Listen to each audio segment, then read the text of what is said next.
Team India champions ట్రోఫీని మరోసారి సగర్వంగా ముద్దాడింది. దాదాపు 12 ఏళ్ల తర్వాత ఛాంపియన్స్ గా నిలిచింది.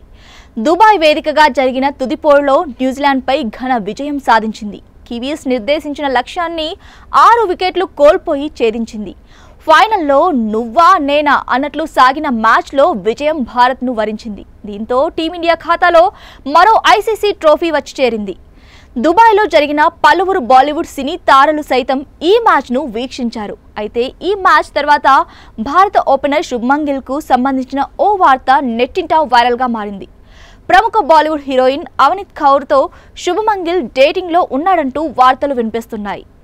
దుబాయ్ ఇంటర్నేషనల్ క్రికెట్ స్టేడియంలో మ్యాచ్ చూసిన ఫోటోలను అవనీత్ కౌర్ ఇన్స్టాలో పంచుకుంది. భారత్ ఆస్ట్రేలియా సెమీస్ మ్యాచ్ సందర్భంగా తీసిన ఫోటోలను అవనీత్ కౌర్ తన ఇన్స్టాలో పోస్ట్ చేసింది. తాజాగా టీమిండియా కప్ గెలవడంతో మరోసారి ఈ ఫోటోలు సోషల్ మీడియాలో వైరల్ అయ్యాయి. అంతేకాకుండా నిరుడు శుభ్మన్ గిల్ బర్త్డే సందర్భంగా అవనీత్ కౌర్ సోషల్ మీడియా వేదికగా విషెస్ తెలిపింది. గిల్తో దిగిన ఫోటోలను షేర్ చేసింది. దీంతో వీరిద్దరిపై మరోసారి డేటింగ్ పై చర్చ మొదలైంది.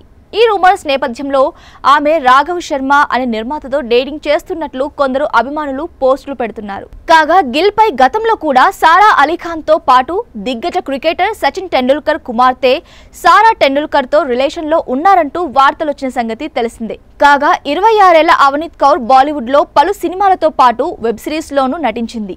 8 ఏళ్ల వయసులోనే ఇండస్ట్రీలో అడుగుపెట్టింది. 2010లో dance India dance little masters షోలో కనిపించింది. ఆ తర్వాత డాన్స్ కే సూపర్ స్టార్స్ లో పాల్గొంది. 2012లో మేరీ మా టీవీ షోతో తన నటనా జీవితాన్ని ప్రారంభించింది. జలక్ దిగ్లాజా, మాసావిత్రిక్, ఏక్ ముత్తి అస్మాన్ లాంటి సీరియల్స్ లో నటించింది. ఆ తర్వాత మర్దాని మూవీతో బిగ్ స్క్రీన్ లోకి అడుగుపెట్టింది. 2023లో కంగనా రనౌత్ నిర్మించిన టికు వెయిట్స్ షేర్లో నవాజుద్దీన్ సిద్దికీ సరసన రొమాంటిక్ పాత్రలో కనిపించింది. కౌర్ చివరిసారిగా 2024లో వచ్చిన పార్టీ టిల్ ఐ డై అనే మర్డర్ మిస్టరీలో నటించింది.